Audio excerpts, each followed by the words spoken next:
live. Yeah, we going live. Hey, we going live. Yeah, we going live. Yeah, we going. Yeah, we going. Yeah, we going live. From the 50-yard line, we going live. From the 50-yard line, we going live. From the 50-yard line. Hey. All right, so it looks like the Houston Texans are done handcuffing Deshaun Watson. And there have been some reports that the Philadelphia Eagles have a strong interest in bringing him to the city of brotherly love. Is that a good move for him? You don't think so? No. Okay. No. It's just personal feelings about Philly, but yeah. So well, wait, hold on. The city in general, or this is about football. The franchise. But honestly, I'm gonna say it's the fans. Oh yeah, those fans. Because I'm still they salty. Are nuts. I'm still salty about Donovan. Okay. You showed us who you were. Yeah. With the way that you were about him being drafted there, right? Mm-hmm. It's always rubbed me the wrong way. Okay. And yes, the franchise as well. Just not a big fan of the way that they have conducted themselves. Since Andy Reid left. So yeah. Just no, that's not. And let me just go back, because this whole Deshaun Watson thing, we talked about this in the production meeting. The timing of this now is like sketchy. Wiping our hands of him thing feels real vindictive. Yeah. And I hope that's not what this is, right? But honestly, you waited till everybody was in camp. Everybody's pretty much good with what they're going to do for this year. And then you introduce this as an option for me. I'm just confused. Right. Because the man been asking to go since the end of last season. But all of a sudden now we don't want him. Like, yeah. I don't know.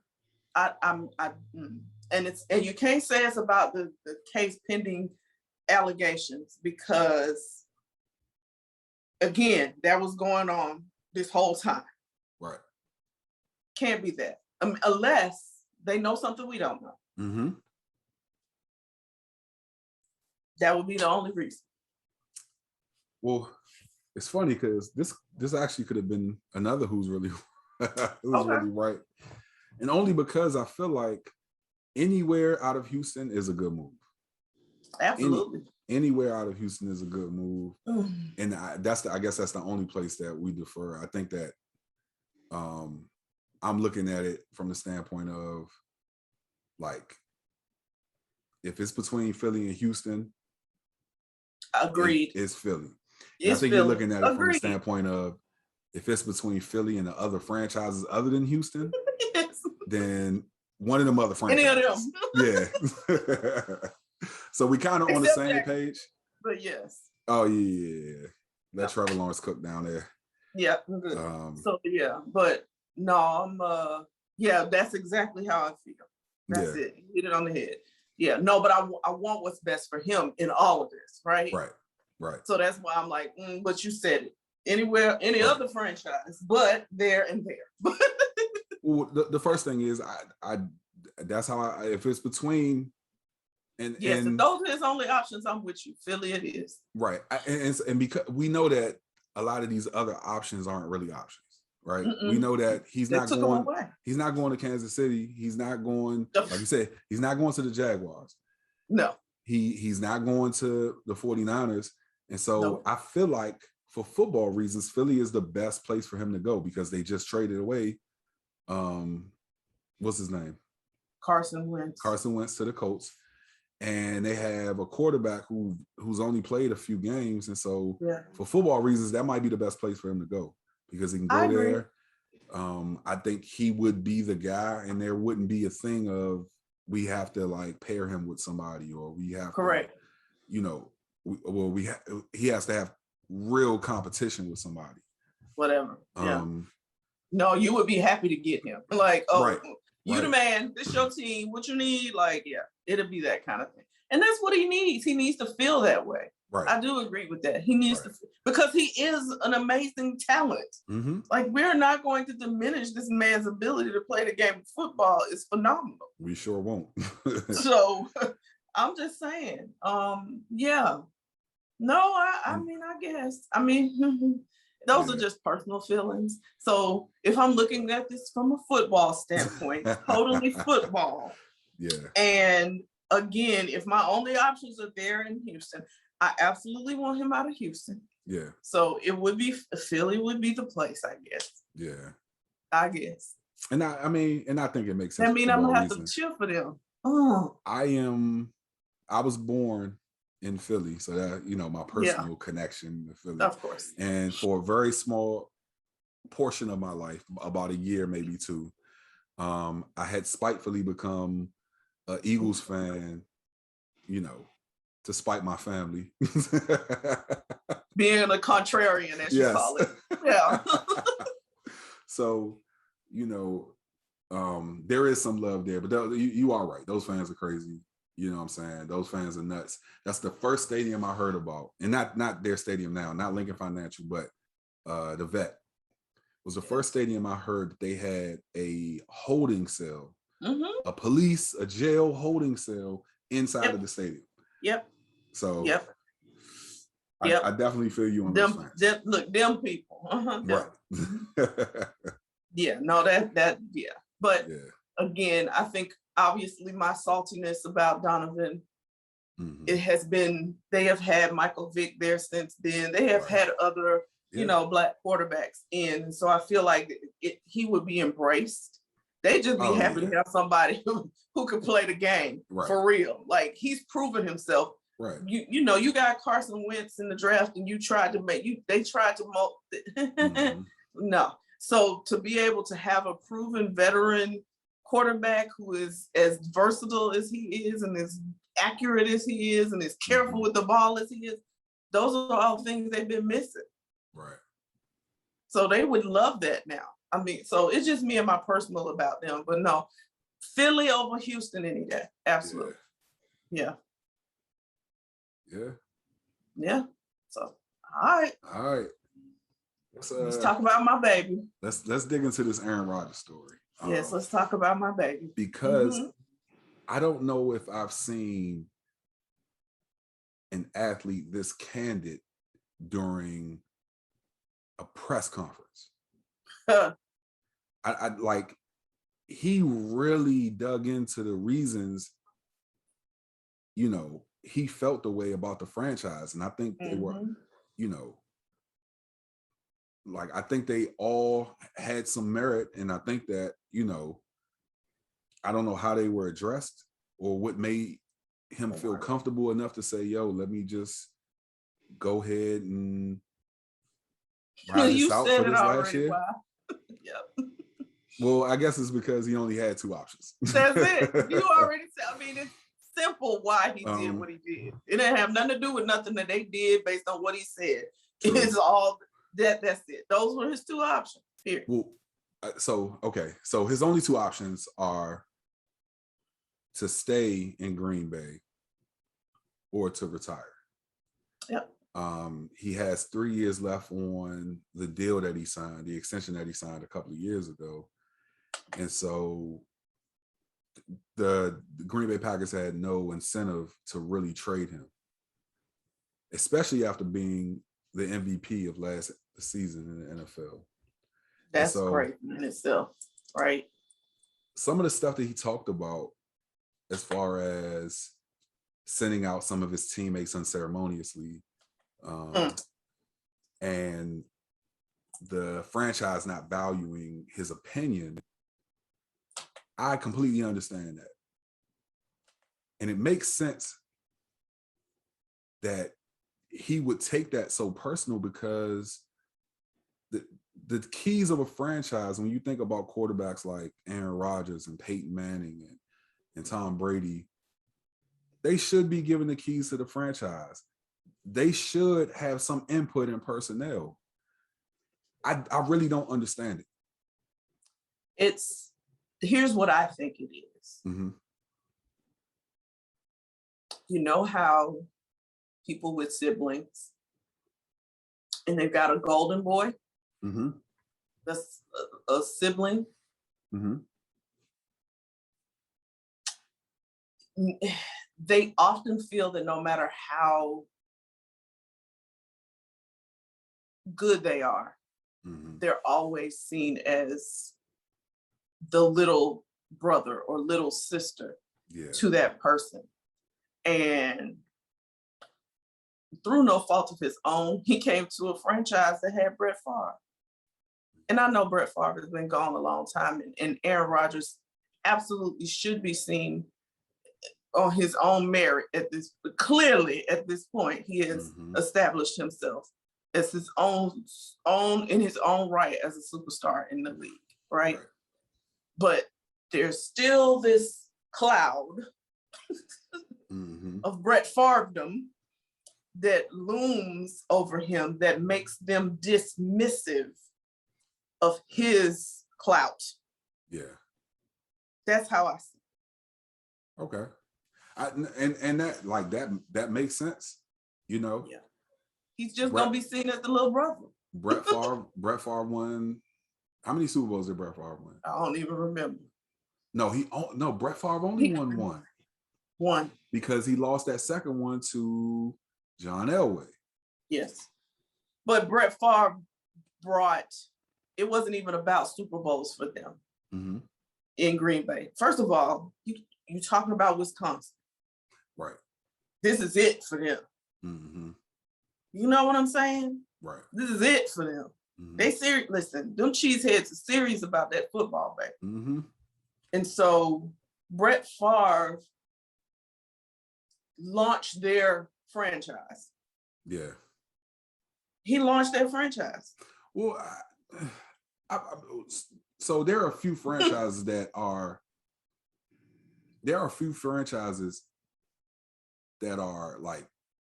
like the NBA, like the Lakers and the Celtics. The 49ers are one of those franchises. So ooh, that's a good one. Contextually, right? Mm-hmm.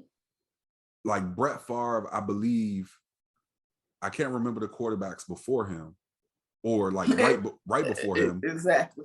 So I agree with you that like he kind of brought them back to prominence. Yeah. But like this is a historic franchise. Like it is. They were the first franchise to win a Super Bowl. Super Bowl, right? What's the but Bart they were Star? Dead. Bart Star. But they were dead for a long time. Yeah. They were literally, the fans didn't go away. They still love them. But for Brett Favre to come in and play the way he did, represent the way he did, get them even to a Super Bowl the way he did, all of that stuff kind of made him the hero, if that makes sense. Yeah. Made him the hero there. And the Brett Favre, Aaron Rodgers thing, I'll tell you another one that's very, very similar is your boy Joe Montana and Steve Young. Yeah. Steve Young was in his own right a phenomenal quarterback. Right. But that cloud going, you the little brother. You the little brother. Because it had not been a Joe Montana, you would have probably been up there. People would have seen you in that way. So, Brett, I mean, I hate it for Aaron Rodgers that's the truth, but that's the truth. It's just is what it is. They just will not respect you because you're the little brother. And always in the back of their head, you're the little brother. As much as you've done to give your own marriage, you're the little brother. Okay, I see that. I do see that. I mean, I feel like Steve Young probably gets a little more love from San Francisco than Aaron Rodgers does from Green Bay. But Aaron is the real. It's the realness of Aaron Rodgers that make them bristle to him. Well, and the fact that like going back to Brett Favre, like the way that it all played out. Yeah. You know, kind of in the way. The same way Joe Montana left, all right? Huh? Ain't that the same way Joe Montana left?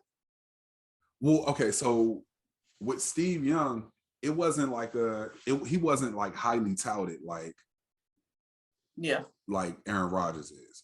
Right? Mm-hmm. And so it wasn't a thing of like, oh, this guy's coming to replace. Like, think about, well, I won't use that as an example because Alex Smith, I can't put him on the level of a Joe Montana nor a Brett Favre. Even a Steve Young. Oh, yeah, true. But I just think that, I think the way that it happened, neither one of them were ready to retire. Brett Favre nor Joe Montana. Right. And they both were beloved by their franchises. Mm-hmm. But I think that Joe Montana getting shipped out of town, it may not have looked like he still had more in the tank. Whereas with Brett Favre, it, like, even though he was him and hawing over retiring, he still wanted to play football. And he did go play football. Right. But I'm for Green Bay. Well, both of them did. No. I guess he left Green Bay and went and played. Who did he go to? He went to the Jets. But no, he wanted to stay in Green Bay. The only reason why they traded him to the Jets because they were like, nah, man, we decided to move on after you retired. It's Aaron's turn, sir. Yeah. And I think the true cheeseheads probably had an issue with that. And you know, some people in the organization who may have been like in the organization for a long time may have had a problem with that as well. And they may have had some resentment towards Aaron Rodgers. So Aaron Rodgers is like the mistress. Right? The Packers went married. So you home record. The Packers went married the mistress. Yeah. Oh yeah. Oh man. That's that kind of attitude. But I mean, if those were the only two options he had, I guess he did what he had to do. But I just really hated that he wasn't able to get out. Yeah. And I hope that next year somebody scoop him right on up. Oh no, yeah. He's going to Denver. Denver. Yeah. I think that Denver right now is probably going to make sure that they have a really good amount of cap room. Mm-hmm. And I think that he will want to go and be up under John Elway. Makes sense. Yeah. Makes sense. We'll see. We'll see. Yeah. Let's jump to this Oklahoma and Texas to the SEC. Now I know that you are SEC. I know that you are an SEC girl. Yes, I am. Yes, I am. Those are the grown men of the college football world. Yes. How do you feel about this move? How do you feel about everybody coming to the SEC? I don't know that it feels like, and let me say this. I'm gonna preface it by saying this, because what I'm going to say is I feel like it's watering down college football. Yeah. Not only for the SEC, but the other leagues as well, right? But I'm gonna preface that by saying I think had the SEC not allowed Missouri and why can't I think of the other team they let in a few years ago? Mm-hmm. Arkansas. You mean that just came to the SEC? Texas it was A&M. Missouri and Texas Tech. Texas A&M. Mm-hmm. Yep. So when Missouri, I think had they not been so hasty in bringing those two in, because when they did that, I was confused because I'm like, are these schools really? I look at Oklahoma and a Texas more as teams, if you were going to let somebody in.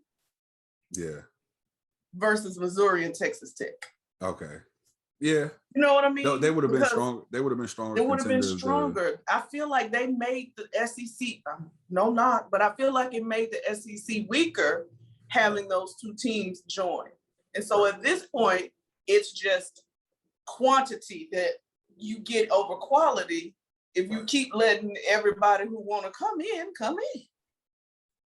Yeah, it is. Like, I definitely agree with that because I'm not a fan of this move either, but it's also about money. I just saw something about. Well, that's always what it's about. A $1 billion TV contract. Mm-hmm. Like, that's sick. That's psycho.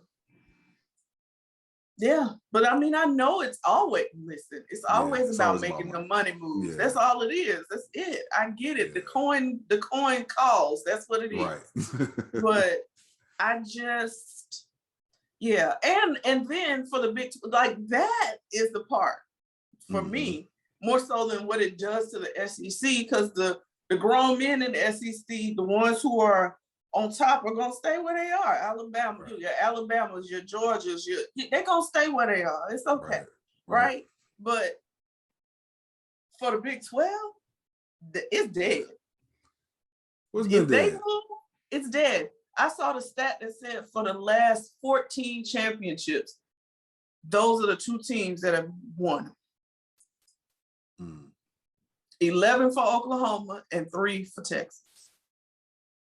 Oh, wow. Yeah, so it's over for the Big 12. It's over. It's over. What was it? The Oklahoma State coach ripped them one, too. Yeah. He ripped them one. Like, y'all breaching a contract. Like, what are you doing? And you know, I don't think we had we definitely didn't have a podcast then. But when Maryland decided to leave the ACC and go to the Big 10 for this money grab, because I think they got like $25 million worth of that TV contract for the Big 10 network. Like, I felt the same way. I'm like, yo, like, come on. You know, I understand that everybody needs money. Everybody's trying to posture for, you know, competitive advantages or, you know, but come on, like, the Big East, then we're just going like leave the ACC and teams now want to go join the SEC. It's like, come on, man. Like, what are we doing here? Right. I feel like they need, again, I really would love to know what the roles and responsibilities of the NCAA are, because it feels like it's almost like the government. They take their hands off when you really need to be saying this is what needs to happen. Right. But we're gonna leave it all up to you all. You just fight it out on your own. Like, we're having to deal now with people with the pandemic and the rise in the numbers, and the government, big government, is just not being big right now. You just got your hands off. No, local and state are going to decide for themselves. Y'all better put a mask mandate in place if you want this thing to okay. But anyway, I digress. Anyway, but it is literally that I feel like Oklahoma and Texas, NCAA almost needs to step in and say, in order for this for them to survive, you've got to stay here. Right. We might have to work some stuff out to where you all can play some of those SEC teams. Right. To give you that, you know what I mean? Right. But you don't have to leave in order to, because everybody knows what I know, that the SEC, the grown men, and that's the real competition in college football. So that's the pinnacle. So everybody want to get to. That's why they're trying to defect, because everybody wants to get. So what do we stack up against that? How do we stack up against that? That's kind of the mindset that I think they're in. Well, I mean, obviously the money grab, but it's also that. But so I don't know. NCAA, can y'all step in? Like, that would be nice, right? It would be nice if they weren't here to just do something other than collect money. They just need to. So they're like a membership. It's like a membership, right? Yeah. The NCAA feels like a membership. Like, you just pay a membership to be a part of something. Like, not that you're really getting anything back from it. There's no governance. The NCAA feels like the principal of the school who you never see doing anything, who only addresses the school when something really terrible happens, and is like, who is that dude? Yeah, it ain't Joe Clark. I want them to be Joe Clark, right? That's who they need to be. I want them to be, Joe Clark. You used to call me Crazy Joe? Now they call me Batman. That's what I want them to do. Be Joe Clark right now. Right. Yeah. Nah, but yeah. I don't know. Sorry, SEC. I know you guys are the class of college football, but they are. It's just saying this ain't it. No, and you guys need to say something. Like we not letting nobody else in. They should. Or the NCAA should stand up and say, y'all can't let nobody else in. True. But I guess for the SEC, they're like, the only way we get to this money, the only way we get to the shmoney is by bringing in. But watering down the look of it. It's just, I don't know. Yeah, it's too much. It's too much. And it's one of those things where now that they're expanding the college football playoff, like, why would you go there and make it harder to get into the? At least you got a shot, because typically it was going to be now it might be 3. 2 teams from the SEC were going to be in playoffs anyway. Right. So, right. Now you got a shot for it to be, you know what I mean? Right. A little more than that, but you just took. There's no way you're being in Alabama or Georgia. Mm-hmm. So what are you doing? Yeah. And even in the off chance that you do it, this still isn't going to help you with them against recruiting. No, because people, they know when you say SEC, what teams are you going to? Yeah. Well, maybe. Well, Georgia had a sucky recruiting year this year, though. Well, and what may happen is the players in Texas may say, "Oh, I get to play Alabama once a year. Mm-hmm. Let me go to Texas," instead of going to Alabama. And so, I mean, it may help from that respect. Yeah. I don't know. Man, anyway, right. I want them to fix it. I'm over it. Listen, I want them to fix it. Fix it. Fix it, Jesus. Fix it, Jesus. The offense all around. Come on, sir. All right. Put the cameras on me. Put the cameras on me. Put the cameras on me. Put the cameras on me. Put the cameras on me. Put the cameras on me. Put the cameras on me.